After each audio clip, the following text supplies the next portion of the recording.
April 28th, 2026 in Polk County Regional Health Building, Suite A. At this time, we would like to ask everybody to please turn off all their cell phones or any other devices. And we'd like to ask Sunny Hathaway with Central Baptist Church to please lead us in prayer.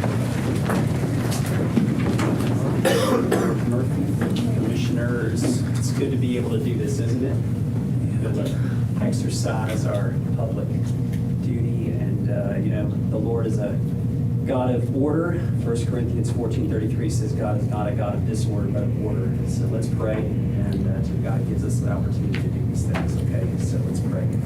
Father, we thank you for the opportunity to be here together today. I want to thank you for those who are here who are law enforcement. I want to thank you for those who are here to guide us through this exercise, this opportunity to exercise our freedoms here in this country, to be able to take the laws of our land and to be able to exercise our freedoms here in our country and in our community, and to lead our communities in this way. And Father, I pray for this court.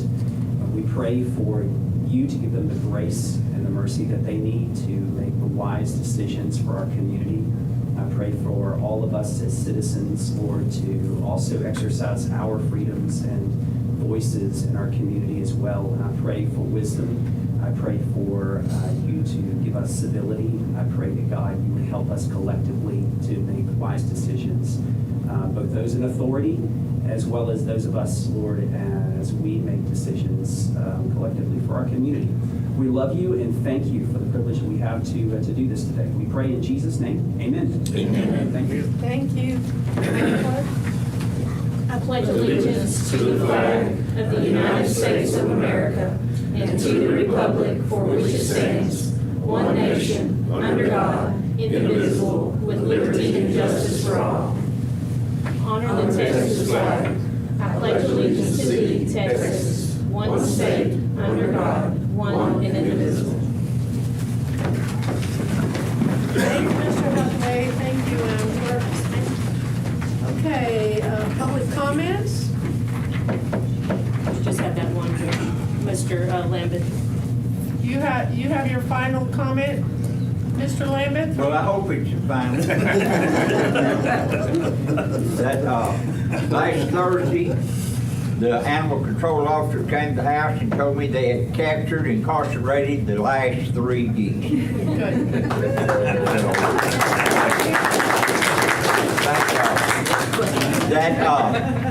And I want to thank the court for allowing me to bring it to public attention, because I do not, honestly do not think without this, we'd still had 46 geese pooping all over the streets and driveways of Lakeside Village. Thank y'all, everyone. Thank you. Thank you.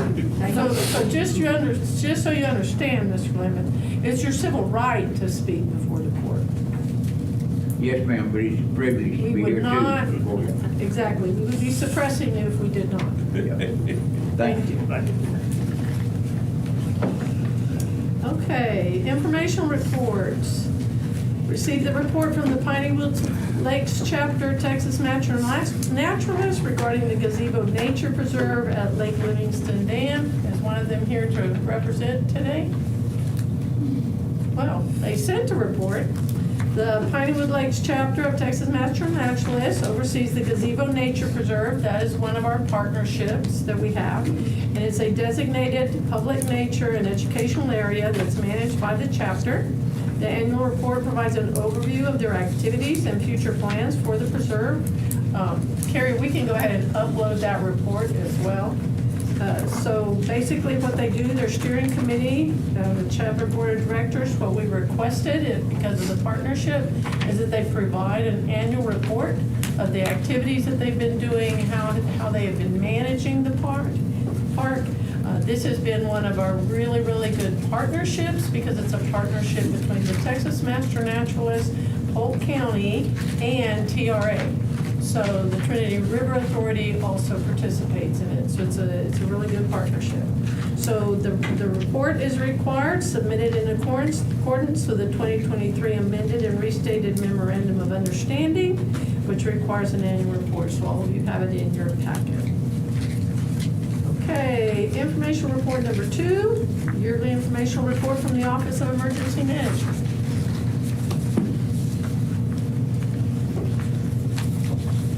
Good morning. Good morning. Make sure you turn around and introduce our code to everybody. Yes, everyone, this is Kelly Holman. She's our Texas Division of Emergency Management County Liaison Officer. So, over the past year, the Office of Emergency Management continued to strengthen county preparedness, mitigation, response coordination, and recovery capabilities throughout the reporting year. Key efforts focused on grants management, emergency planning, training, interagency coordination, and public safety collaboration. We coordinated and participated in extensive emergency management, public safety, and disaster response training. Training included emergency operations, risk assessment and resilience, disaster finance, donations and volunteer management, and active shooter and pipeline emergency response. We supported hazard mitigation initiatives, including participation in regional flood planning efforts, broadband discussions, and mitigation project meetings related to flood risk reduction, resilience, and disaster-related grant opportunities. OEM reviewed and updated 5 emergency plans to ensure compliance with state requirements. We maintained and tested public alert and warning systems, including county and federal emergency notification platforms. This included participation in a recent and successful statewide communications drill. OEM participated in 4 exercises to ensure readiness of emergency communication tools and disaster operation procedures. OEM staff activated in response to an earthen embankment dam breach and activated the EOC for Winter Storm Fern, and coordinated information, resources, and services for other emergency incidents. We supported local school districts and attended school safety and security planning meetings. We performed disaster transition activities following the federally declared events of 2024 and submitted 7 successful FEMA public assistance projects to reimburse the county for disaster expenses. We supported long-term recovery coordination efforts, including case management collaboration and recovery planning meetings. We provided emergency preparedness information at a Rotary Club presentation and manned a booth at the Livingston and Goodrich downtown Christmas events. We hosted the 8th annual Polk County Hurricane Preparedness Party in June, and it was well attended. This year's event is scheduled for June 10th. Rural addressing continues to provide address assignment and verification services for all county residents while maintaining and updating the county's mapping system and associated data sets. OEM continues to support the county's employee safety program. We continue to monitor and maintain the county's AEDs and first aid kits, and we have recently added Stop the Bleed kits to offices. We provided monthly safety trainings to county departments and hosted 9 CPR, AED, and first aid classes and 3 Stop the Bleed classes this year. Throughout the year, emergency management emphasized preparedness, coordination, and resilience. These efforts support the safety of Polk County residents, protect critical infrastructure, and strengthen the county's ability to respond to and recover from emergencies and disasters. And this concludes my report. Anybody have any questions? Thank you. Thank you. Thanks, Courtney. Thanks for coming, Kelly. Okay, our next report is from the permits office. Good morning. I gave you guys some hard numbers to look at. Over the past year, we've just seen steady, healthy growth. Residential is coming in strong. The permit numbers are holding month after month. Commercial is, it's not as much as residential, but that's to be expected. Septic is a pretty good indicator that it's been pretty high. We're tracking it pretty close. 911 addressing, like she said, is very high. A couple months we've seen over 200 new addresses, so that's a lot. That just tells you people they're building, they're moving in, they're activating the properties. It's not really spiking. It's not unmanageable. It's just like a steady climb. So I gave you guys a chart and some numbers. So you guys have any questions? Did I understand that 200 new permits? 911 addresses in 1 month. in 1 month. Yeah, it's a lot. That is a lot. It's a lot. If you look at one of those charts, there's been a few where, so far this year, we've gotten out 242. So, it's a lot. And we all knew that was coming. Yeah. Tara knew it was coming as well because of all the subdivision plats that had been approved over the last 5 years. And so now people are actually building, right? So the construction is steady, but increasing. Yeah, it's staying manageable. It's not spiking, but it's predictable.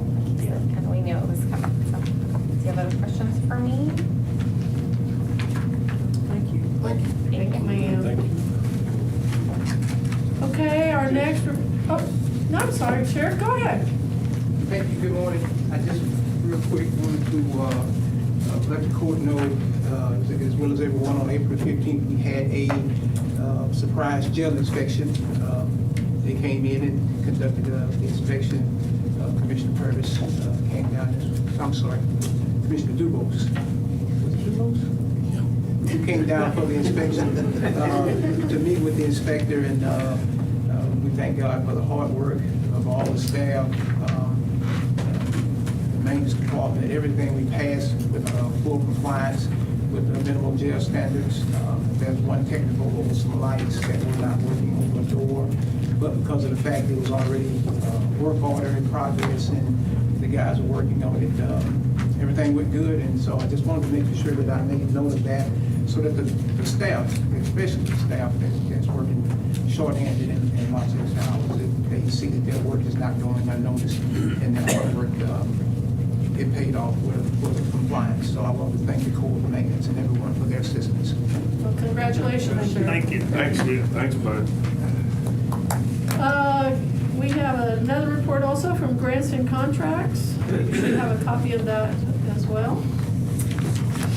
Good morning, court.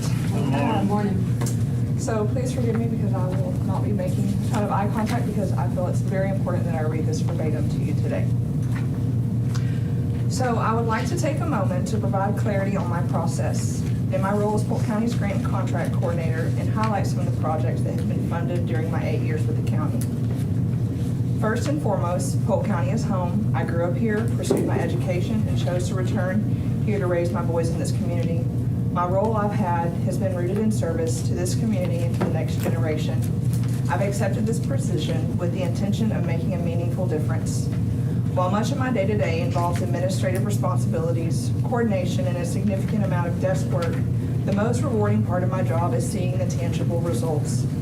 Projects that directly benefit our residents. I do not take credit for these accomplishments, but I am grateful to play a role in bringing them to fruition. My process is straightforward and consistent.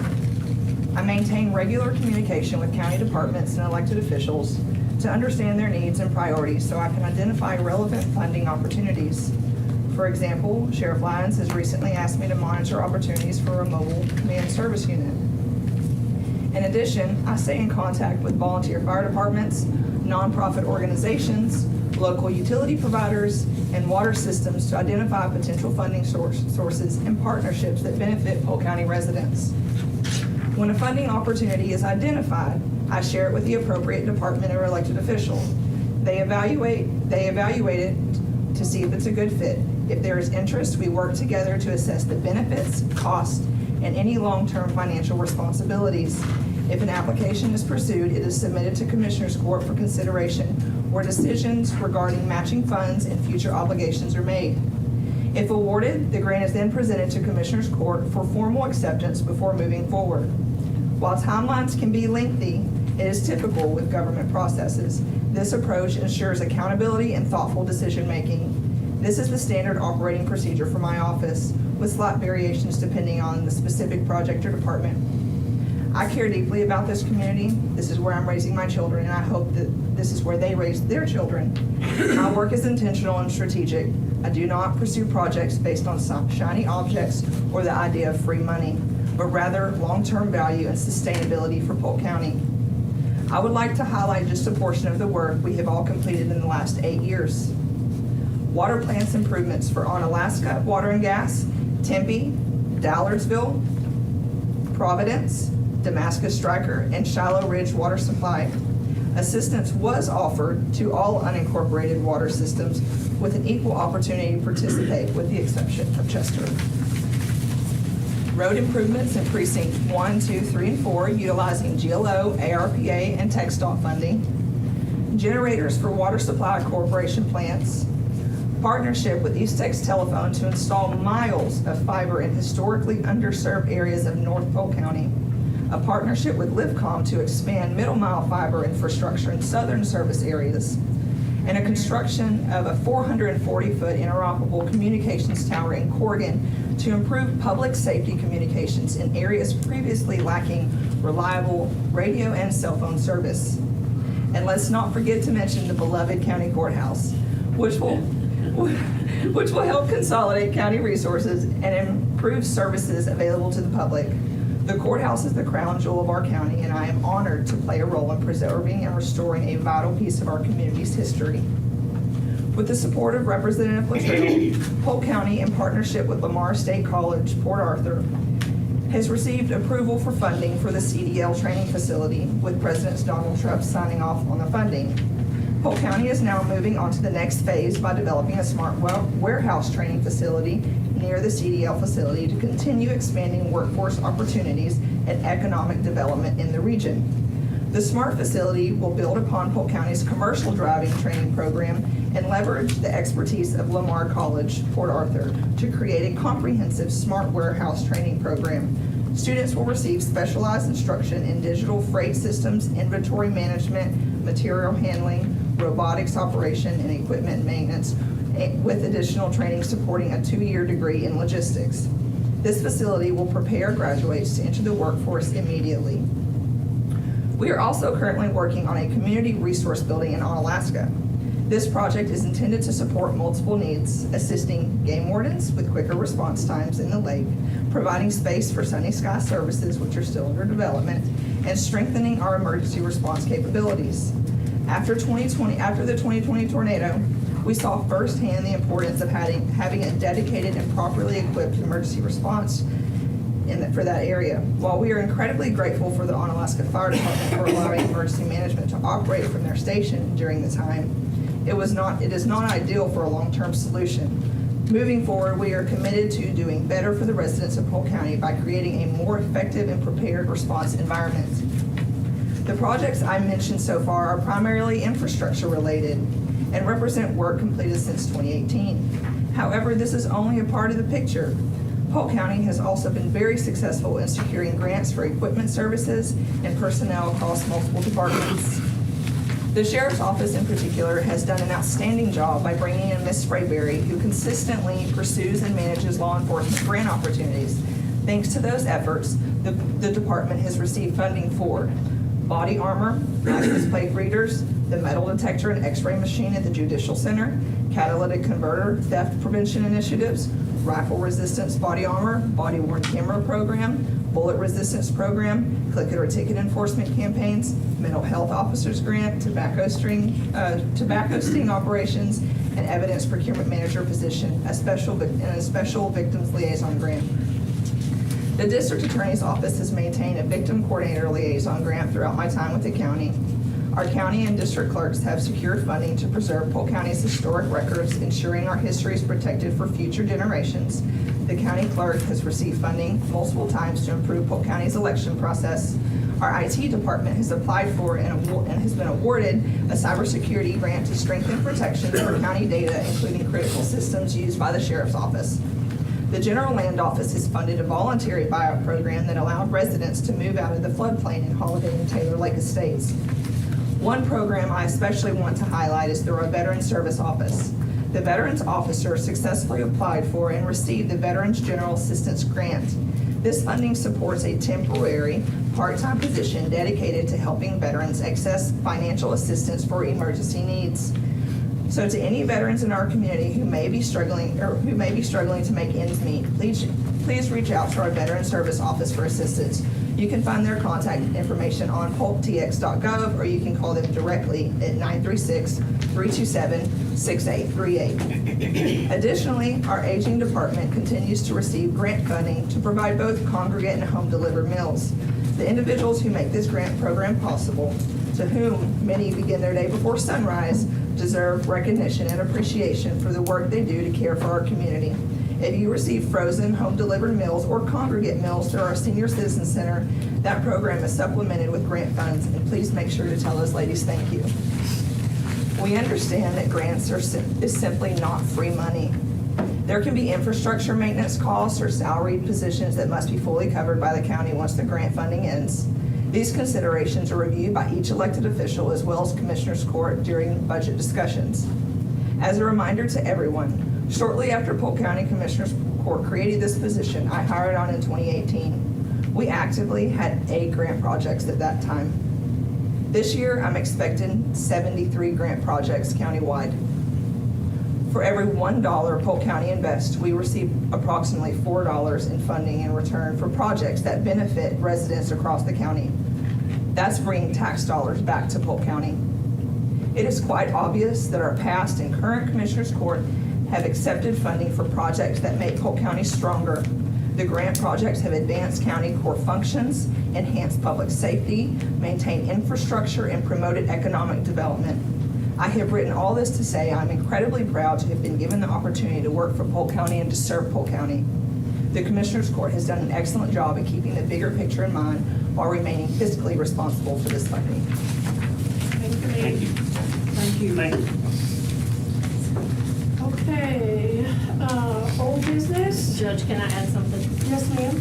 This weekend, May the 2nd, will be election day for the city of Corrigan and the city of Onalaska. Calendar notification. Yes. Can I make a comment to this as well? Also in reference to the grants and stuff, it's part of the infrastructure stuff too, but it wasn't actually logged about the bridges and stuff. I mean, we really appreciate, I know my precinct alone, I think I only have one wood bridge left in there. And, I was gonna say, why are you talking about bridges? I mean, it's great to have that, though, you know what I mean, and her help with getting that funded as well. So. Yeah, it's been, Good point. been a lot. Okay, item number 4, explore options for provision of school safety services. This was an item that was tabled at the previous Commissioners Court meeting, per Commissioner Robertson's request, and it's returned to the agenda for further discussion. And we met, and can the guys from Goodrich stand up, please, and just thank you very, very much. And they put in a lot of hard work on it, and what you have in front of you, you have a summary, and then you also have the interlocal cooperation agreement between Goodrich and the Precinct 1 Constable's Office. Chuck, would you like to say anything? Good morning, everyone. Good morning, Chuck. So we have been working diligently on this, trying to come up with an agreement that works well for everybody. We gave them a pass copy out to everybody. I want to be real brief, just kind of get to the point. Some of the biggest concerns that I'm hearing is going to be the financial responsibility of the school versus the county. And so Section 3, I believe it's going to be on page 3, actually, in Section 3. We still have the salary that the Goodrich ISD, they're going to cover that. They've got an amount of $50,000 in there. I've talked to HR. We went over the comparable salaries, things like that. It will work. We've got an additional cost for the workers' comp insurance and the unemployment. Should be around 6 or 7%, what I'm being told. So we put 8% to make sure it's covered in there. Let's see here. Goodrich ISD, they will provide a vehicle.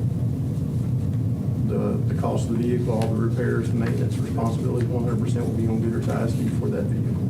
It'll be marked, equipped with lights, viewed by the SRO that is placed at that school. Goes on even a uniform allowance of $500, but I think it's going to be adequate to cover uniforms for an officer for a year. The officer is going to be responsible for his own equipment, belt, handgun, handcuffs, things of that nature. That'll be the officer's responsibility. And Goodrich IC will also provide an office for that officer, and they will equip that officer with everything that he needs: computer, printer, file cabinets. It needs to be a safe. that about covers the major changes that we made to the contract. And so we try to tackle everything that I've heard come up about the concerns. Do you have any questions for me? No, we'll have to send it to legal counsel for them to review as well, and to advise on how we can proceed. I would just ask that be done in a timely manner, Oh. please. Yes. No, we send it immediately. I Okay. mean, last time we sent it the very next morning. Okay. So, no, we will send it immediately. That's not a problem at all. Okay. Do you think it'll be back in time to put on the next agenda? Now, I cannot speak from the attorney's office. But we'll do everything we can. Okay. It will go out this afternoon, because usually what we do is when we receive these kinds of things, immediately that afternoon, as quickly as possible, everybody receives notification. This was approved, this was not approved. And so this will go out to TACT immediately. Well, I appreciate it. So that's not a problem. Mr. Martin, you want to say anything? I just want to say thank y'all for the time and trying to work with us. And hopefully in the future we can continue to work together. And yeah, we appreciate the consideration. So, so Mr. Barton, you still have in here that you were providing 50,000. And then, I mean, we just received this, so, and then what? Then who's paying the difference? There will be no difference. So what we have in there is the officer will be required to work 1,520 hours. And based off that, or compared to that, to like a deputy, they're contracted for 2,080 hours a year. And so that's roughly 75%. And so the $50,000 will cover the salary plus retirement benefits. Okay, so And you're so- basically, he's doing it for 50,000 regardless. Well, the actual salary will probably be in the low to mid 30s. It would have to be for the benefits. Yeah. And that would work out to a comparable salary because the base salary for a law enforcement officer in Polk County is going to be around $44,000. And so if we take 75% of that, it actually comes out to about $32,000. And so that will still be comparable. Okay, okay. Well, we'll make sure we make that distinction when we send it to them again. All right. Thank you. Is there anything else, please let me know. Appreciate Thank it. y'all. Thank you. Thank you, Chuck. This is my don't mess with it. Okay, new business, your consent agenda. You have addendums on number 6, the schedule of bills. You have addendum number 1 in the amount of $21,800. Addendum number 2 in the amount of $428,697.36. Also, item number 5, the approval of minutes from the previous meeting. There's a request to table that. So, are there any other items you wish to pull for discussion? Yes. Item number 15. Okay, so let's pull that. Okay, for a discussion. And can I have a motion to approve the rest of it unless there's something else someone wants to pull? So moved. Okay, move Commissioner Cassidy, second Commissioner Dubose. All in favor, say aye. Aye. Any opposed? Motion carries. Okay, item number 15, receive notice of runoff primary election and consolidation of voting precincts from the county clerk for the May 26th election. Early voting will be available at the Judicial Center in Livingston, Onalaska Sub Courthouse, and Secrest Webster Community Center in Corrigan, May 18th through May 22nd, from 7 a.m. to 7 p.m. Election day voting will be available at those same locations, along with Blanchard Baptist Church in Livingston, Goodrich Community Center, and the Alabama Shaw Administration Building on May 26th from 7 to 7. So a copy of the notice was included, and go ahead, Commissioner Cassidy. I would really love to see Swamp City Baptist Church be on there, because it's better than 20 miles for them to go vote in either direction, the Indian Reservation or the Judicial Center. But somehow, they live right on the edge of the line, it's pushing 25. It's pushing, but I don't think it'd be over 25. The furthest on the edge of the line is 21.3 miles. 21. By law, as long as a voter does not have to travel more than 25 miles, then you can have the locations that you have and reduce the voting precincts as we have done. The other issue is gonna be, we've already had the equipment is already programmed, we've already done the logic and accuracy testing, and we've already met all of our deadlines with the Secretary of State for our dates. So, if you were to add that, then you're gonna infringe on your voter by mail people because they have already received their ballots and some of those have already been returned. Your overseas voters, your military voters, everybody, all the ballots requests have already been sent out weeks ago to voters. So if we were to add a new location, all of that has to be reprogrammed. And so everything would have to be changed. We would have to send out additional ballots to all of those voters we've already sent out ballots to. I'm talking about on mail? Yes. Yes. Because that changes the programming, so then the equipment will, if you change the programming, then the equipment will not read You want the to old program. Okay, I'll follow you now on that. We have always consolidated to a low number in runoffs because of the low voter turnout to save,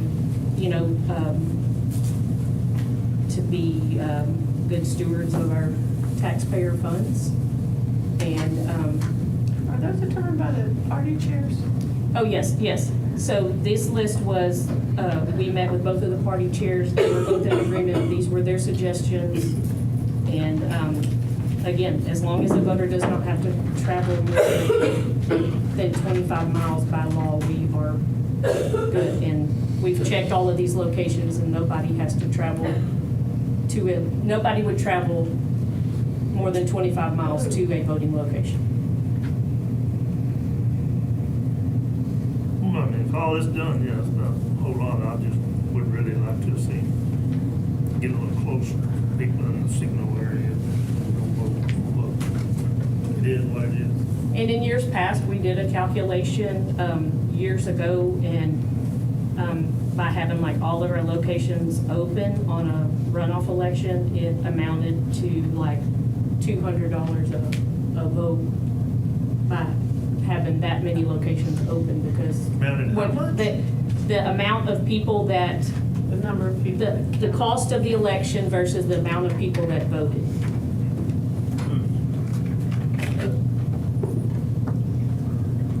So each time we select, or do any kind of changes with election day locations, we always have to have a meeting with the party chairs, and everybody's got to be in agreement, and then that comes to y'all for the ultimate final decision. So I should have got on this little thing. Yes, yeah. Looks like it. Yeah. So, okay. So the motion is Commissioner Cassidy will get on it a little Yeah. sooner. 2 years from now. Yeah. There you go. Maybe won't be a runoff for you. And anytime we do consolidations, there's always the notices that are posted at all the locations that we normally use that says the location has been consolidated. There's a list of 4 different locations that gives them the option to go to that would be the closest to that facility, if that facility is not an election day location.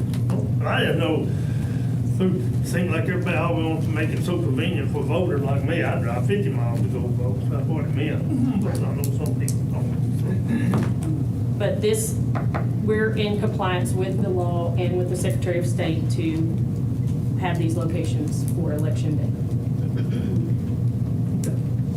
I'm satisfied. No, You want to make the I'm motion? so moved. Commissioner Cassidy, Commissioner Purvis, all in favor say aye. Any opposed? Motion carries. Okay, new business, regular agenda. Consider approval of personnel matters as follows. Department head since the last meeting, personal action form request submitted by department head since the last meeting, and review of any authorized emergency hiring. All the preliminary listings have been submitted, and I have no emergency hires. Second. Approved, Commissioner Dugas, second Commissioner Cassidy, all in favor say aye. Aye. Any opposed? Motion carries. B, payment of vacation time accrued by Corrections Officer Lisa how do you pronounce her name, Andy? Thomir. Okay, per the sheriff's request is included for your review. Mrs. Thomir has 68.75 hours of accrued vacation time that will expire on June 11th. She is scheduled to use 40 hours ahead of the deadline, but will be unable to use the remaining 28.75. They're requesting that these hours be paid at her hourly rate, totaling an amount of $732.26, which may be paid from the jail salaries line item.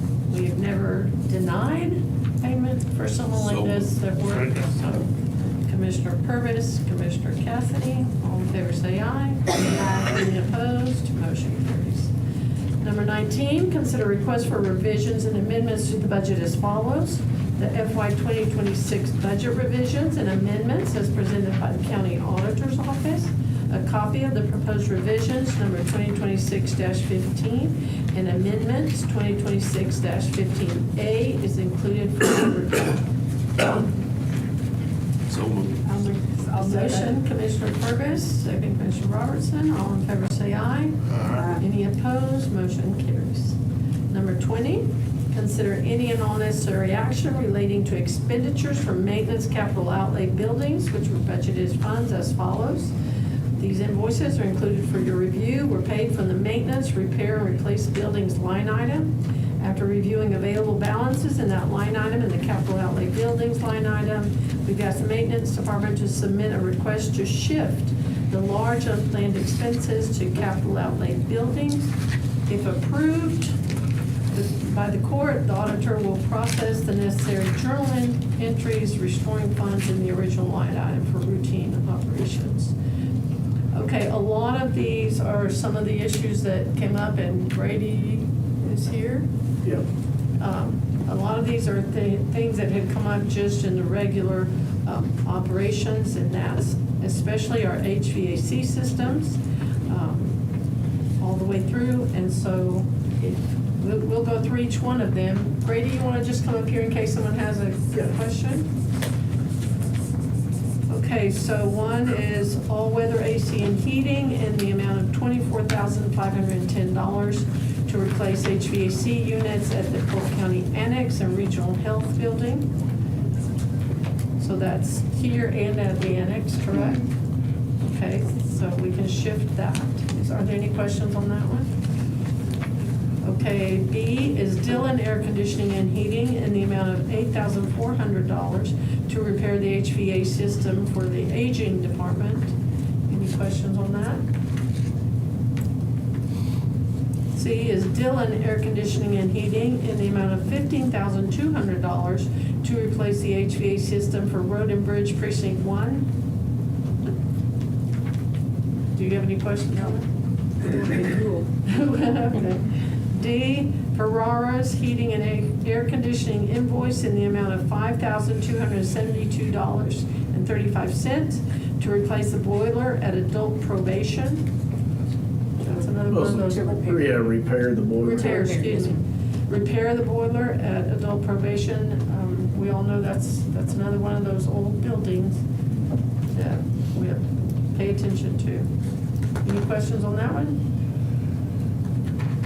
E, Ferrara's Heating and Air Conditioning invoices for a total amount of $16,887.46 to repair the purge fans at the Polk County Jail.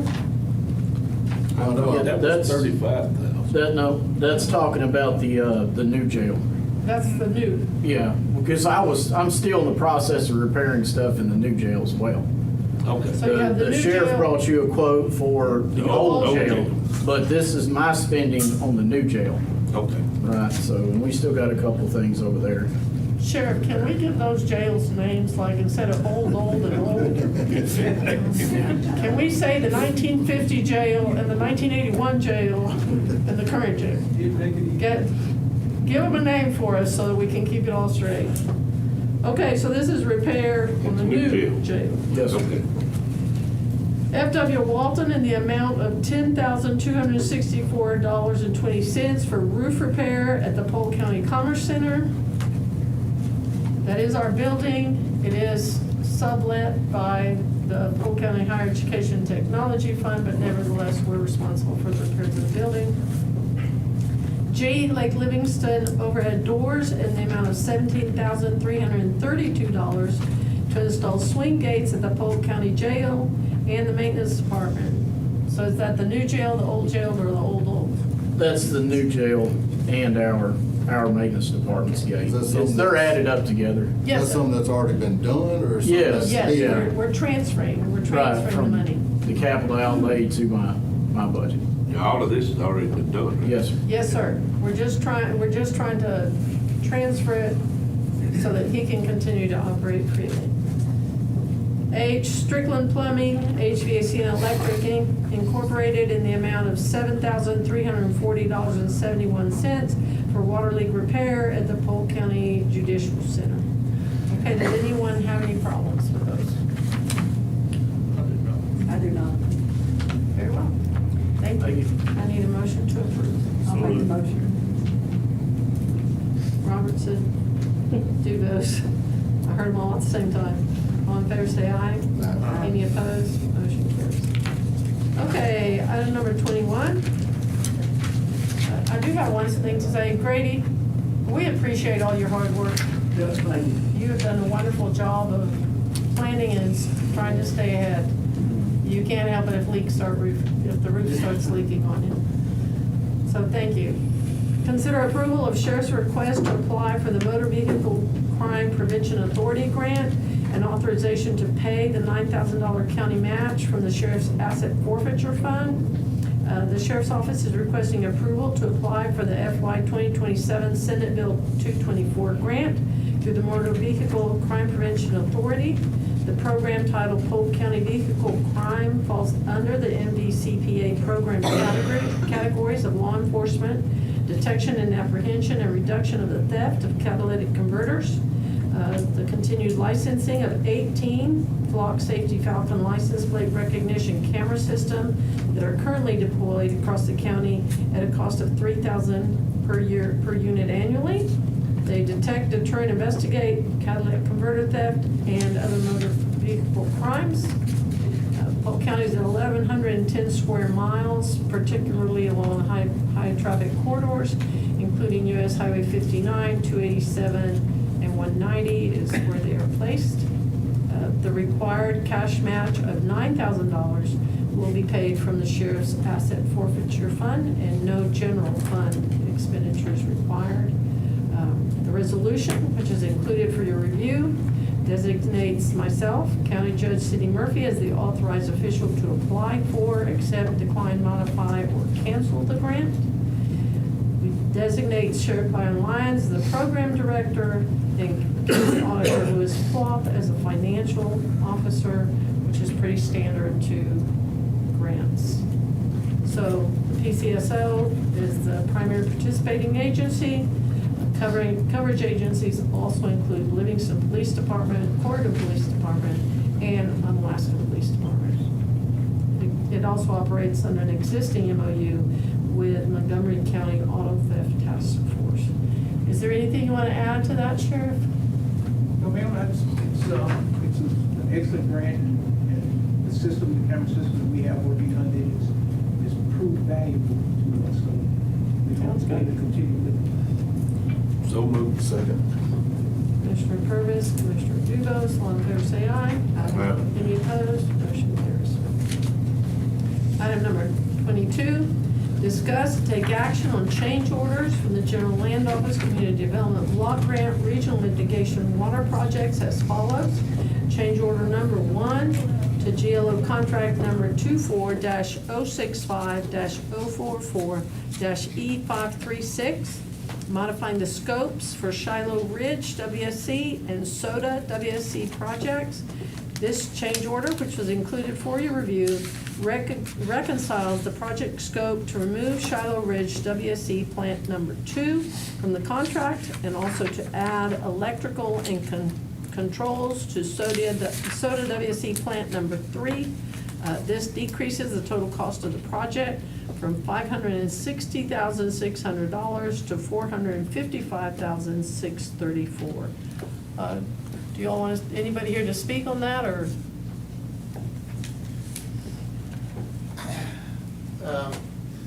This is basically some housekeeping from the project. Charlotte originally elected not to do work at one of their plants, so we're taking that out. Minnesota had some additional work that they wanted done. We were able to include it in the budget. It's consistent with the original scope. It helps them update their controls. They have some old, outdated controls. That plant didn't even have an auto dollar.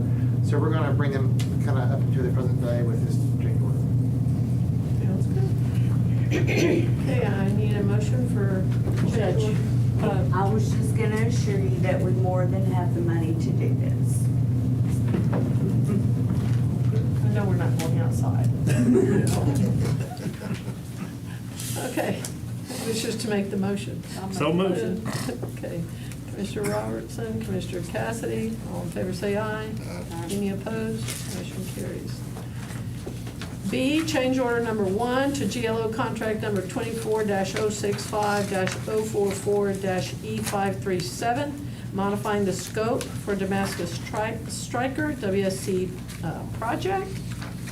The change order included for your review adds some necessary repairs at Damascus Striker, plant number 3, and also adds in the additive alternate bid from the original bids. That this increases the total cost of the project from $403,500 to $465,325, with no additional cost to the county or to the water district. So moved. Commissioner Purvis, Commissioner Cassidy, all in favor say aye. Aye. Any opposed? Motion carries. That one was discussed last meeting. Yes, ma'am. Okay, number 23, discuss and consider any and all necessary action regarding new boundary lines for the Alabama Coshada and Indian Springs volunteer fire departments. The fire marshal has met with Chief Lindsay Phillips of Indian Springs, VFD, as a follow-up to assess the department's rebuilding process. Indian Springs is meeting its quarterly reporting requirements and participating in regular training. However, they still continue to face some challenges. So the fire marshal encouraged them to continue training and to work toward restoring their relationship with Allegiance Ambulance. And the fire marshal, bless you, thank you, has proposed the following interim boundary arrangements, which has been reviewed and agreed upon by both Chief Celestine with the Alabama Coshada Tribe Volunteer Fire Department and Chief Phillips representing Indian Springs.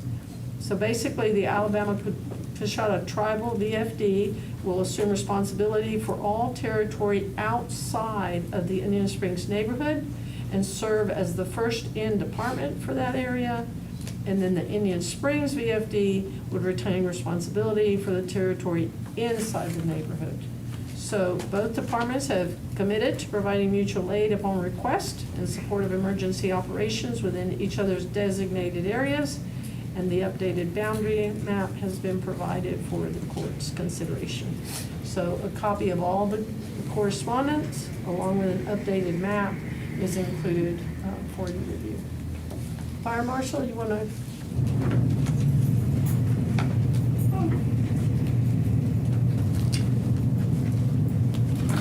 She pretty much covered my summary on where we're at with this. Indian Springs Volunteer Fire Department is in a rebuilding stage right now. If you remember a few months ago, the department over there had just about become not working. Okay, they weren't answering calls, they weren't responding to calls and this sort of thing. We had to look at some options. The option we chose was to try to replace the leadership with a new chief and recruit new members and try to build that department back up. And that's where we're at today.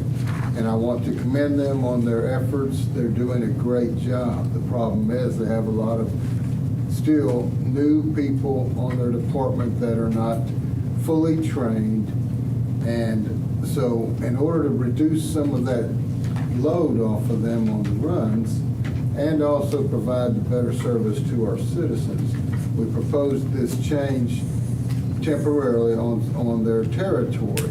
And basically, if you look at the territory map, the only change really is a stretch of highway out there where Alabama Coshada is actually has trained personnel at working highway incidents, and I want to be able to give that to our public and serve them. So, I met with both of these chiefs and the departments. They agreed this would be a good move for them. One, to help Indian Springs, give them time to get their department back up and running and fully trained. And Alabama Coshada was willing to take that extra responsibility of that stretch of highway, basically, and to provide that service to us. I recommend this change be approved. Commissioner Cassidy? So moved. I'll say. Commissioner Cassidy, Commissioner Robertson, all in favor say aye. Any opposed? Motion carries. Thank you, Marshall. Okay, item number 24, discussion of surface lease agreements expiring June 30th, 2026 for Polk County school land in Throckmorton and Baylor counties, and consider any necessary action regarding the lease process. Polk County holds surface lease agreements on school land located in Throckmorton and Baylor counties, all of which are set to expire on June 30th, 2026. Commissioner Purvis has been researching the current market rates in preparation for lease renewal and has consulted with both the Baylor County Commissioner and Throckmorton County Extension Agent, and so he brings a recommendation to the court. Well, I'd like to say, you know, I want to be fair to our taxpayers, to the children at the schools, and we have some very good stewards of the land. The people that lease it are very good stewards. We need to be fair to them. And, you know, But it looks looking like at these rates, ma'am, go I was ahead. just gonna say, it looks like we're a little low on the. Yes, we are. We are.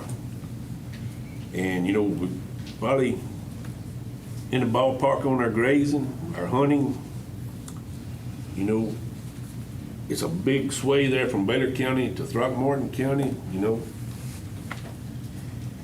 But now this would be me, I think, to be fair with everybody is, we do our grazing at 10, our hunting at 10, and our farming at $22.50. And that would get us back in line with what everybody's telling me the averages are up there. How much again? 10 for the hunting? Yeah, 10 for the hunting and 10 for the grazing and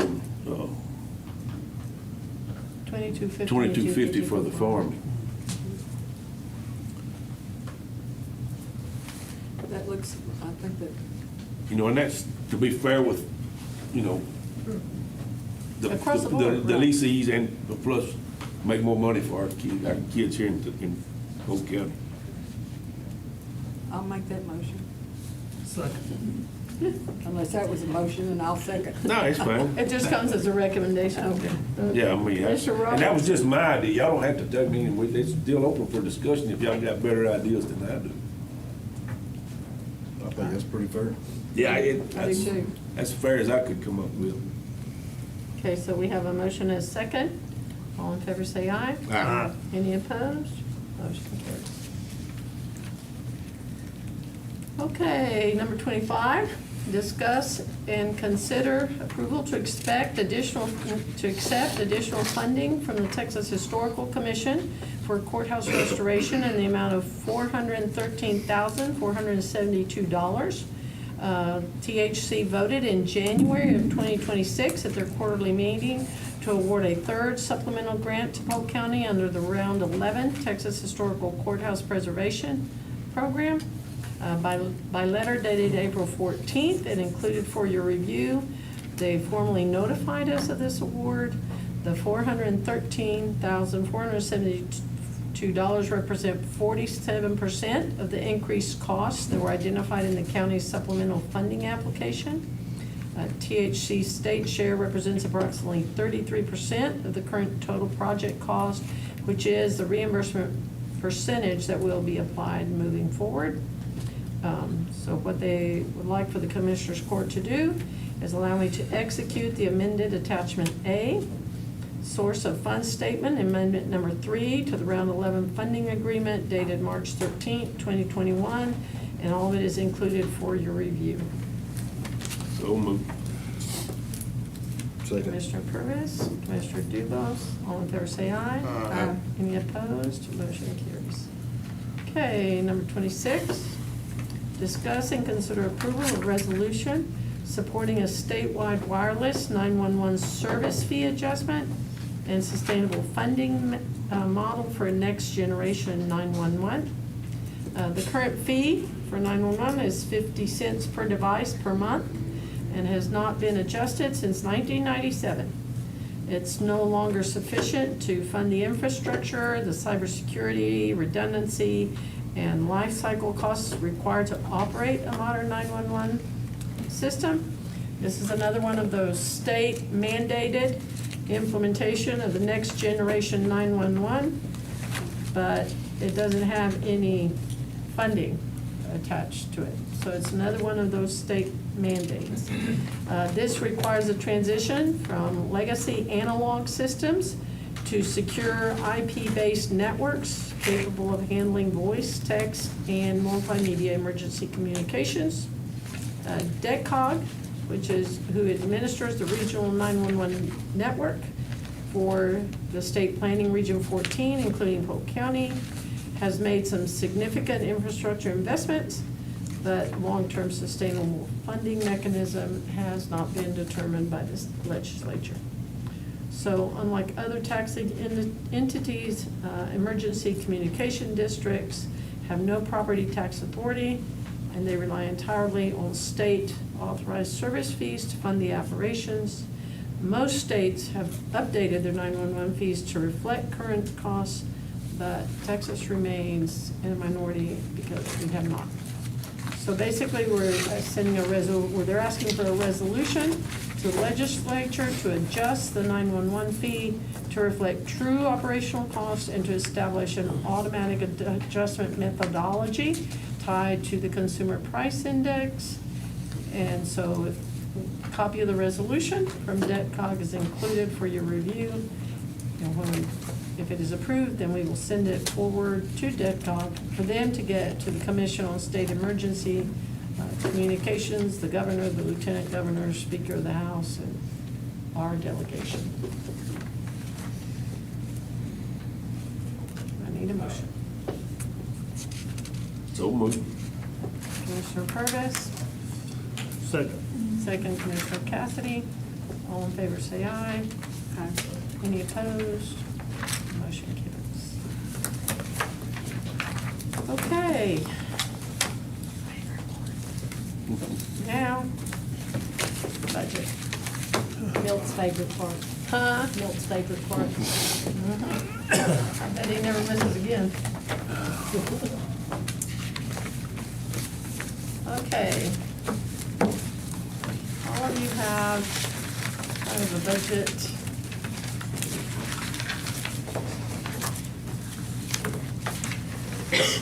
Budget book in front of you. We went ahead and found them for you, so we would all be back on the same page. Okay, our current base personnel budget right now is at about 27.5 million. And if you take in all the requests and you include them, the request from the sheriff has been that every single employee receive a $12,000 raise, including with no distinction between TCOL officers and office managers or so forth. So his request alone would take the budget, the personnel budget, to almost 31 million, assuming that all requests, if we're gonna lift one office by $12,000, then it should be spread across the county. So assuming that, you do $12,000 for all, then that takes the personnel budget to $33,631,000. So that is a more than $6 million increase in personnel alone. So It includes, so what we provided you here is the budget scenario that includes all requests for new position and wage increases, including the 12,000 for all employees. So 6 million is a lot to come up with. Part of what you need to realize is, first of all, we don't know what we have available, but I can assure you we don't have 6 million. So what you have to keep in mind with personnel is it is not a one-time cost. You're not just going to pay it and be done with it. It is going to increase every single year. So you need to count on that 6 million having a 2.5% increase minimum moving forward. So that's food for thought. Okay, if you flip the page to 1B, then that shows you the requests that we have received. We had a request for 1 additional staff at the treasurer's office. We have transferred, since IAH will be coming on board pretty soon, then they are going to need some assistance at that office. You have a request from County Court at Law for 2 additional personnel. Now, one of those would be an associate judge. So if you slide across, you can see that that's a sizable increase in personnel. We had a request for 1 additional staff at JP Precinct 3, 1 additional staff at JP Precinct 4. Precinct 4 was on the border line of needing more assistance last year. Okay, so, and she backed off of that. Then we have requests for 1 more person at the jail, a request for 6 more people at the sheriff's office, and a request for 2 new people at aging. So those are just the positions, not the raises, just the positions that are being requested. And if you slide across it, you can see what the cost would be and what the percentage increase would be for those personnel increases. Any questions on that? Okay. Then you have a breakdown. 1C gives you a breakdown of what the request wages, what the taxes and benefits would be. And keep in mind, this is the requested wages and the requested taxes and benefits as we are right now. So that does not include if we do a COLA increase, or if we do if we lift our entire salary schedule, which is what we've been trying to do, then that's not included. This is based on our current rates. Okay. Now, if you turn to 1D, that gives you the requests for increased compensation. So you have a request from grants and contracts. We will have 2 people. Keep in mind that now includes the purchasing and procurement coordinator. So Nicole and Courtney have both received certifications that require testing for increased proficiency, and so they're requesting, their grants and contracts is requesting that they each receive $300 stipends for their certification. IT is requesting a reclassification from Secretary 1 to Office Manager. Her role and her job actually does more closely resemble an office manager now. When she first came on board, then she was a Secretary 1. And then you have a request for increase of $4,000 for RLIT, but that's at the court's discretion. You had a $3,000 increase from JP4 to get her salary up to $70,000. We discussed that, and part of it is that elected officials do not receive discretionary monies. It's set by the position. Now, there's no doubt in my mind, you know, that she is very experienced, she handles a lot, but that would require general change across the board. The 258 is requesting an increase for their court coordinator, and then the 411 is requesting some really big increases. They want $15,000 for their court coordinator, $10,000 for their court reporter, and a $6,000 increase for their bailiff. Our district attorney has requested an increase as well, which she does need some additional assistance, so the court needs to consider that.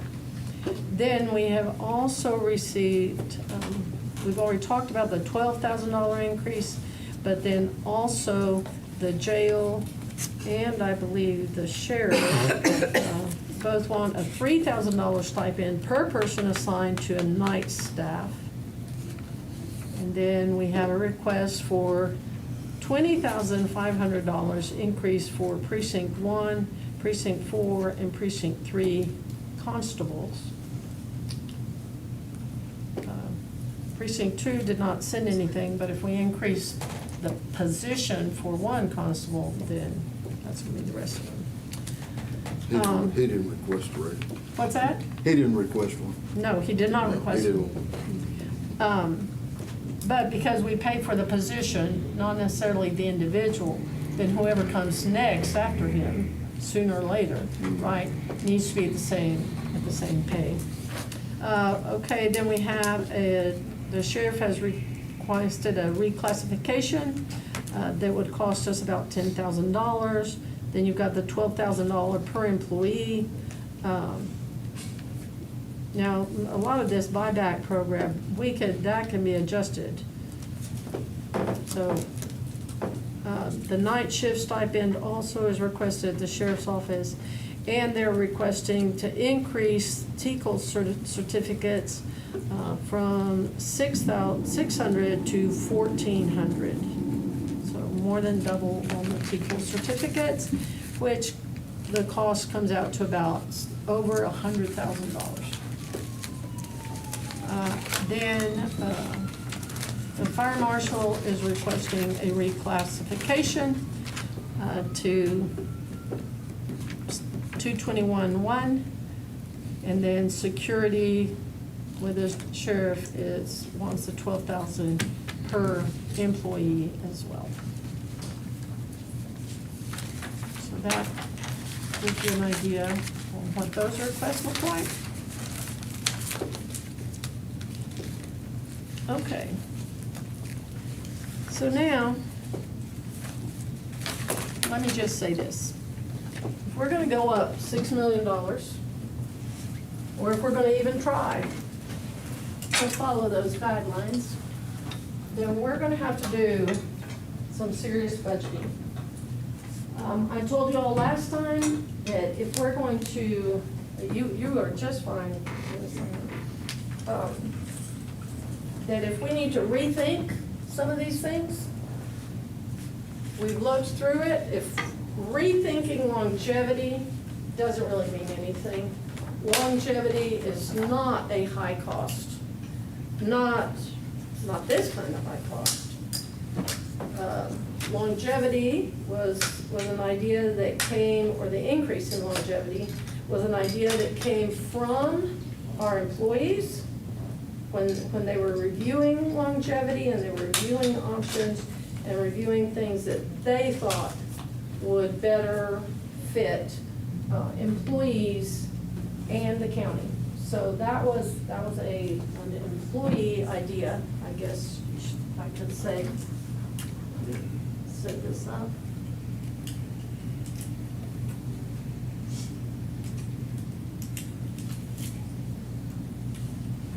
So that came from the employees. And I do have to say that we've had a lot of good ideas that came from department meetings, you know, because the employees are the ones that are out there truly experiencing it, and being part of the solution is good for them. And it works out for the rest of us as well.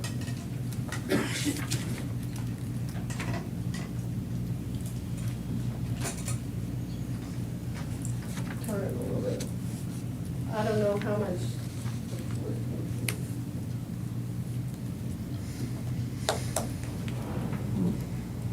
Okay.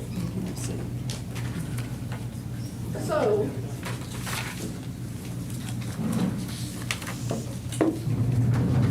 and I'm skipping ahead a little bit on y'all because this is kind of how it relates. So let me show you something. Oops.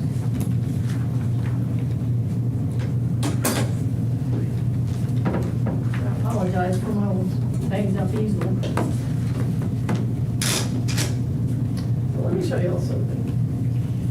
In 2015, this is where we were. 0.6461. Our debt was 19%. 58% of it was in the general fund. Now keep in mind that at that time, our total budget was not quite 28 million. So the interest payments on that year was $810,000. That's what our interest payment was.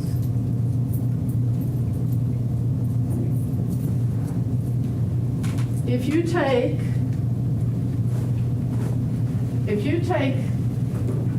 this amount of money, okay, which is down here, to 28 million, you look at it now, the availability, which is basically 51 million and a half, not quite 52. But our interest rate, our interest payment that we're paying is $204,845. Now, it's $204,845 out of this. And so look at what has happened. We've gone from 19% of our money going to pay off debt to 9% of our money going to pay off debt. So in the process of that happening, look at what happens to available funds for raises.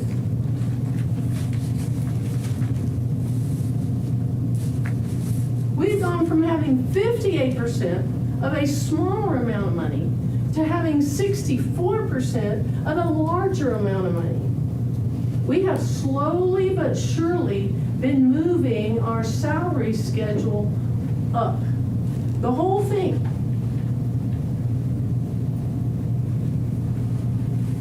Some of these requests, you can't even talk about them or negotiate it. We can't afford $12,000 per employee. So when you say on this debt over here, some debt is healthy, some debt is perfectly healthy, some of it needs to be slid on down. Why?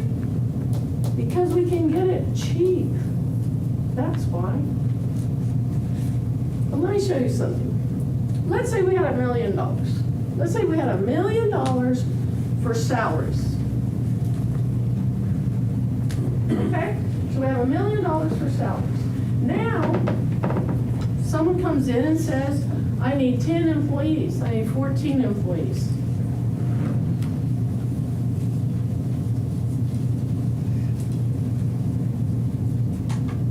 Now that's what we have left for raises.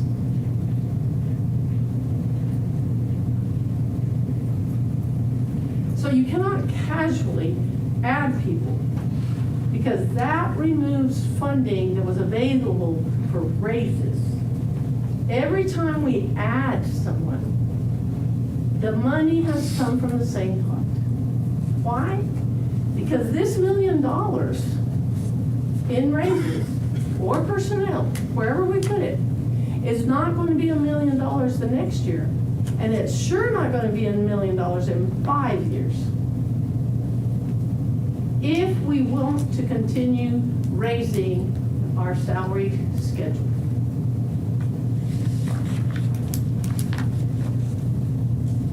And every single employee is vital to the functioning of the entire thing. You can't pluck out one group or pluck out another group and say, we're moving on. So the page you all are on right now tells you how many employees we have in each department. So there are very limited ways that we can raise that kind of money. If we raise that kind of money, not only are we going to go beyond the voter approval rate, we're going to go completely backwards to where we were in 2015. Matter of fact, I contacted our appraisal district to see, okay, what does this do? So if we want to go backwards, and as the budget officer, I need to know. And all of you all need to make a decision, because if we're going to raise taxes that severely, we need to let our taxpayers know. We need to let them know that we are doing a 180 and going completely the opposite direction. So here you have the departments.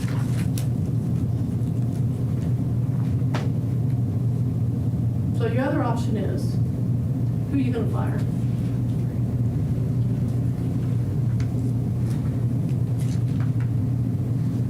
Because it's going to take a whole lot of these people to be gone for that to happen.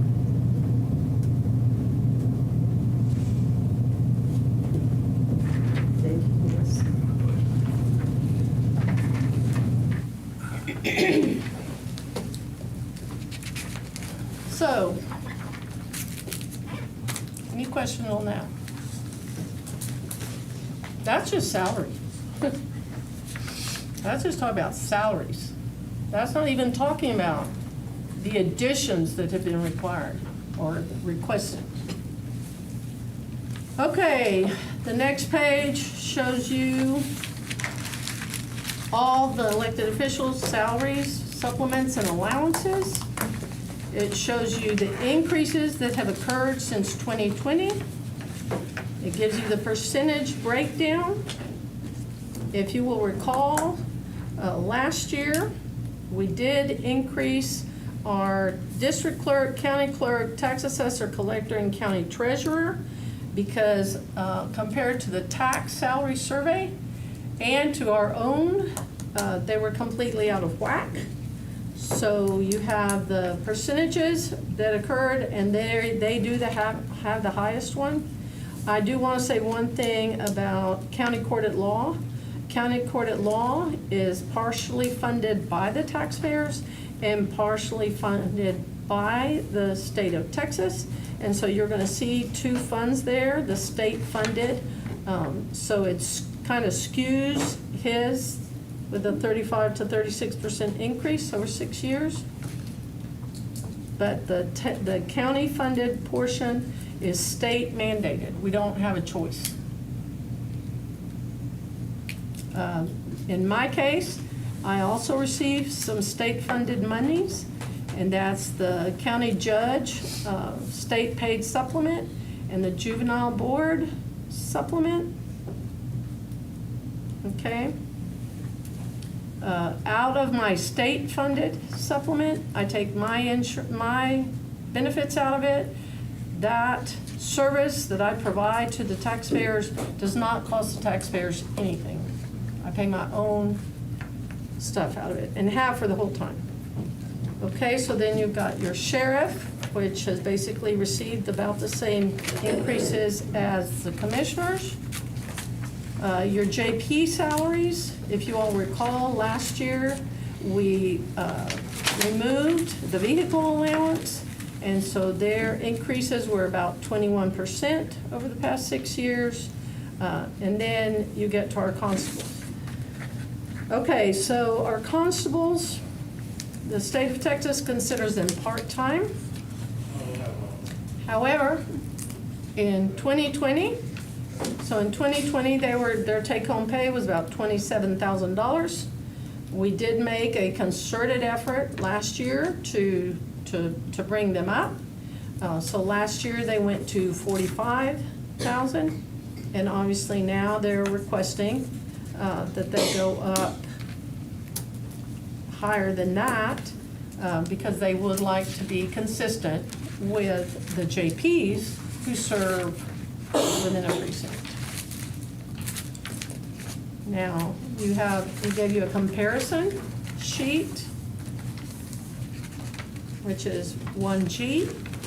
Gave you a comparison sheet, which shows you from 2020 to 2026, the increases and the percentage that means. So just picking a few of them, your custodial maintenance worker in 2020 was making $22,000 a year. Now they're making not quite 33.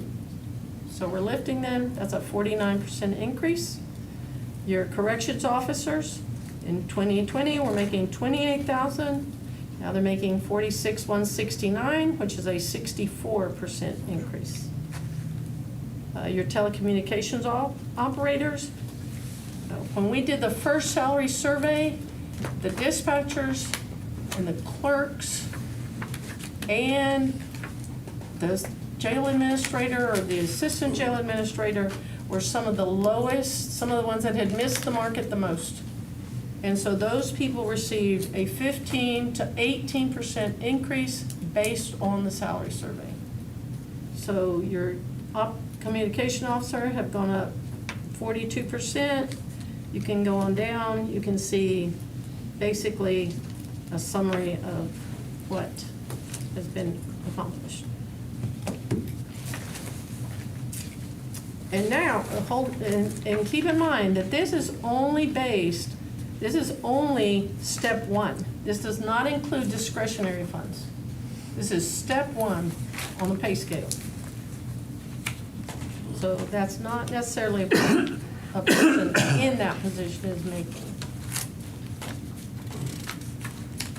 Okay, so the other thing I told you all you needed to think about is discretionary funds. Discretionary funds, we have been putting into the department's budget for that elected official to decide who was going to receive those one-step increases. That is, for the last 5 years, every elected official has liked the way that works. Every department head has liked the way that works.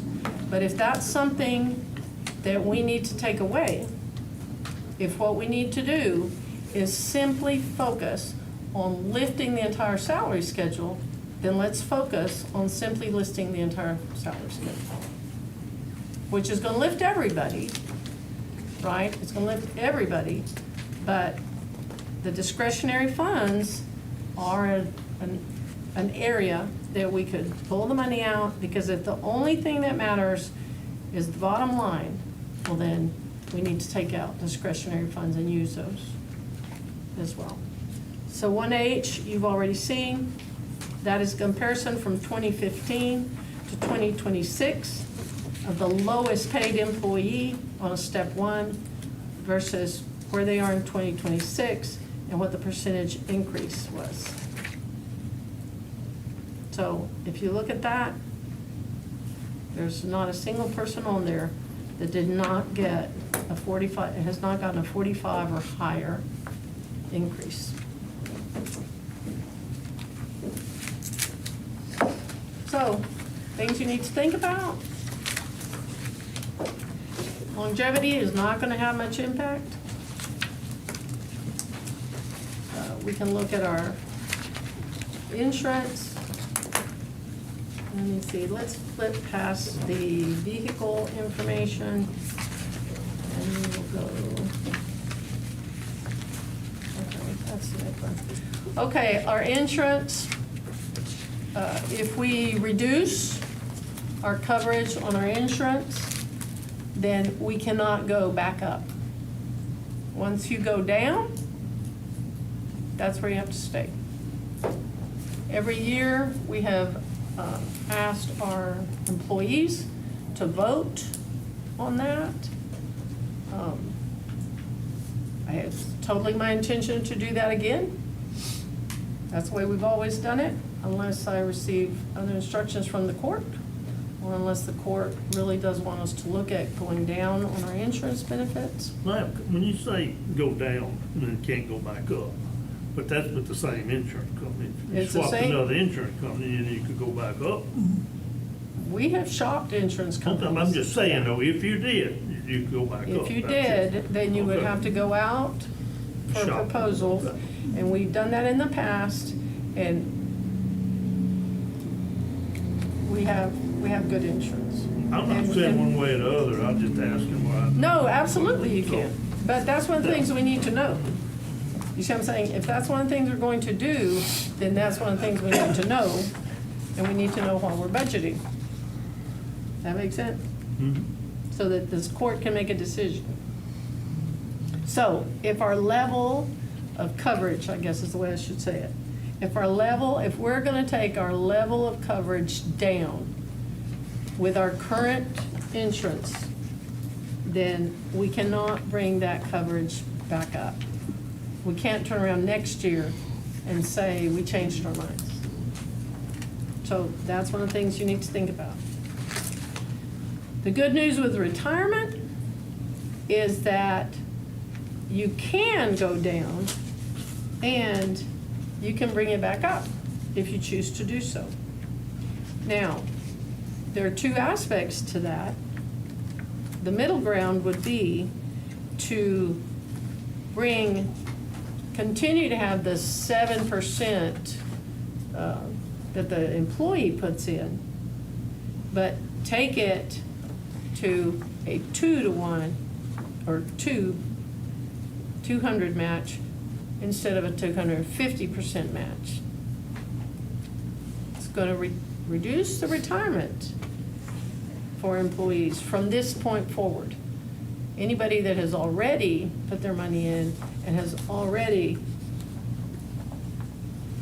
I guess, invested, right, in their retirement up to this point, then that's where it would change. And that brings us in line with Livingston Police Department. And that will generate some income.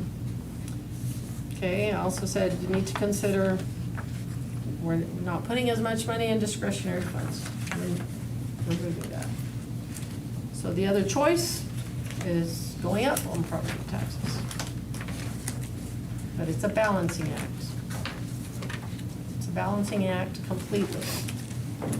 And we have, all this time, we have spent the last 10 years or 11 years of my life trying to bring property taxes down to a more manageable level for our people. But the other thing that we did 3 years ago was we put the homestead exemption. We could remove the homestead exemption. Now, having said that, it has provided a lot of relief for our homeowners. I don't think we're gonna do that.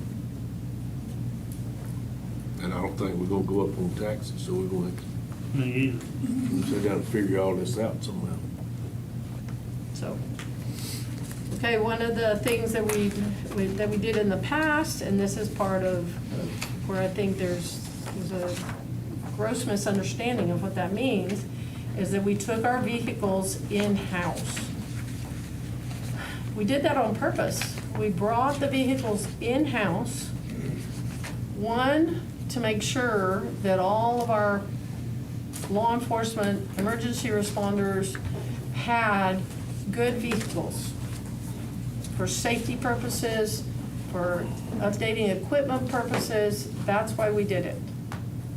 Because what was happening is that the sheriff's office, the jail, emergency management, everybody was having to come and ask for it to be placed on capital projections.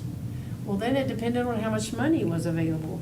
You if you didn't have $1.3 million for vehicles and you couldn't afford that debt, well, then it made more sense to bring it in-house. And I remember the sheriff just almost pleading for more vehicles. Well, and now we hadn't got a 7-year note on a car or vehicle that lasts 3 or 4 or 5 years. That is correct. That was the other issue. The other issue that we were paying for a vehicle that did not exist. Yeah. So we brought all of that in-house. But that being said, we cannot start adding 26 vehicles a year because that's going to cut into the budget. We have to be more aware of our expenditures. So those are things for y'all to think about. Okay.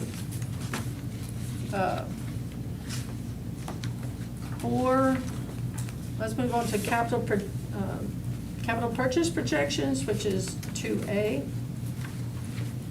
The sheriff, the constables, safety equipment for the jails, safety equipment for the SO, safety equipment for the constables, metal detector for the courthouse,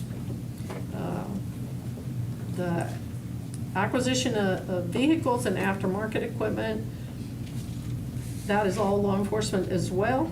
That is for aftermarket vehicle equipment. We do have to pay for that. That is not in the vehicle itself.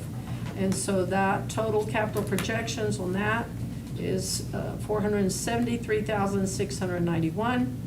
The public safety equipment is $177,500 at this time. And then we have IT and emergency management and the county clerk. We always jump when the county clerk shows up and wants more voting equipment. But once again, that's following the standards that are set by the state, and so there isn't anything in the IT line that impacts us that strongly or needs to be reconsidered. So you have $747,400 in computer equipment and software, which includes $644,000 for election equipment. And if there is a grant available, we have utilized those in previous years. And there is a possibility for a grant. Yes. And, you know, we don't have any control over the Secretary of State no longer certifying the equipment that we have. That is so correct. that's the reason for these years of it seems like it, pretty quickly we're having to get new equipment. That's because eventually ours is not going to be certified by the state, which means you cannot use that equipment for an election. That is correct. And there is the possibility of a grant or at least some trade-in value. However, since the value itself was $644,000, then we put the full amount in there, because if it has to be considered on capital purchase projections, then it needs to be on here. If it's not on here, then we can't then put it on there. And there's not a wide range of vendors that will be, or that are certified by the state for you to select from. So it's not like we have choices, more choices like y'all do when you do your base materials and those different things like that, so. Any more to add on that? So here's the way that we usually do it. If the capital projection comes in at that amount, then we put it in there at that amount. Then if we are able to recapture some of that money, either through a trade-in value or through a grant or whatever's offered, then that just means it takes it off of there. But if it's going to be on capital projections, then we have to know. Okay, we have courthouse furnishings, shelves, the tax office, permits, fire marshal. We have 80-gallon kettle for the jail, natural gas ovens, 3 gas ovens, and so the total on furnishings and equipment is $111,000 at this point. So that brings our total to, of potential tax notes to $1,509,591. Now, I will point something out on this. We have to know, for budgeting purposes, we have to know what the new jail, old jail is going to cost. Because a lot of that cost can go on capital projections. Because the other thing that happens is a lot of those things have to go through the bidding process. So if you all could get us the plan for what the plan looks like, then a lot of that could go on capital projections, because otherwise, if we're just taking $35,000 and $35,000, then we are not meeting the bidding requirements for the state. We're just stacking it on a project. So we need to make sure we get anything like that, any building improvements, any equipment, we need to get it now for it to be considered. Because that's a decision that the court will have to make, is what's going to go on capital improvements. Okay. So these are your prior tax notes on 2B. Those are your prior tax notes that are not yet retired. You'll note that in 2023, there was no issue because we paid it with surplus depository interest. In 2024, again, there was no issue because we paid that with depository interest. In 2025, there was no issue because all purchases were budgeted.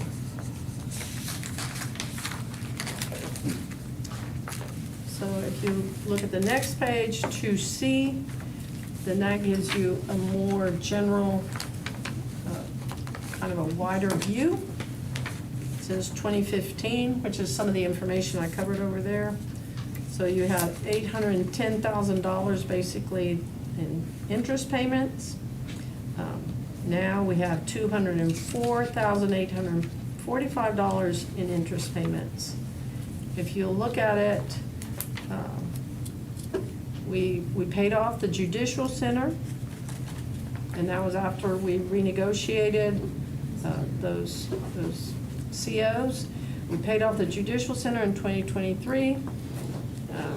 The jail, the new jail, is supposed to be paid off in 2027, and so we will need to add the old and the old, whatever we're going to do there,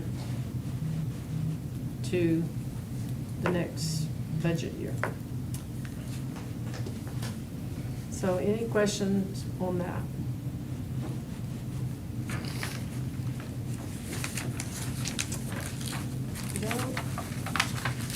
Now here's your information on vehicles.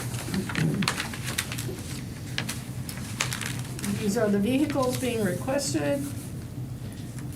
Tells you the total number of vehicles that they currently have and requested new leases. And so Aging has 2 leased vehicles and they're requesting 3 more. The jail has 2 leased vehicles and they're requesting 6 more. The sheriff has 34 leased vehicles and they're requesting 8 more. And so we're going from a total of 61 to adding potentially 24. So that's additional cost. 3B gives you some information on what the options would be to sell, replace, whatever. And then the next page shows you the current mileage. We have the discussion with IT has been, they are low mileage. but they're basically tootling around town.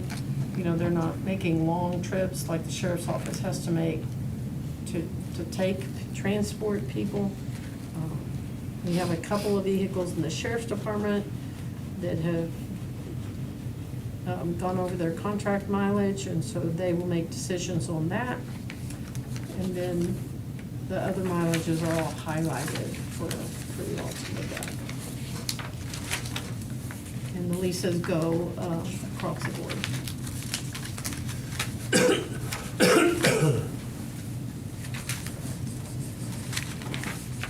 Okay. I think everything in your packet is now vehicles. Okay, the other thing you can look at for consideration is our retirement plan, which we briefly touched on. So our Polk County, our current TCDRS plan are a 7% employee contribution and then a 250% employer match with an 8-year vesting period. So the minimum required contribution rate for 2027 under these terms is 12.56. What we've done in the past is we have not taken that on down, and so we're paying an elected rate of 14.54 that is above the minimum of 12.56. We did that on purpose because that created a buffer in the event that there should ever be a reduction in what TCDRS was earning, so that our employees' retirement benefits would be protected. Now, there are some modifications. The employee contribution can be reduced to as low as 4%. The employer match can be reduced to as low as 100%. If both changes were adopted, now keep in mind that the employee contribution going to 4% is basically going to almost half their retirement benefits. If both of them are adopted, then the minimum required rate would fall to 3.48%, and that would be $2 million. A middle ground option would be keeping the 7% on the employee side, reducing our match to 200% instead of 250, and that would lower the required rate to 10%.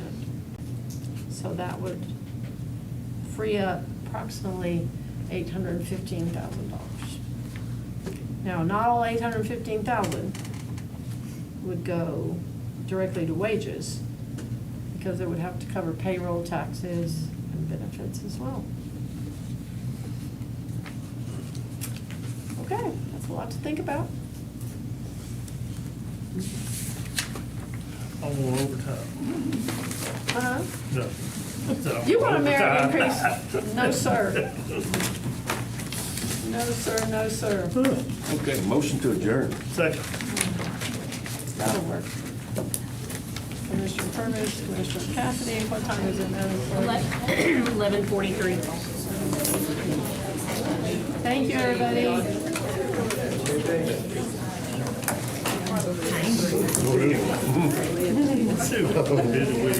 Keep kicking it, brother. Trying to think of words.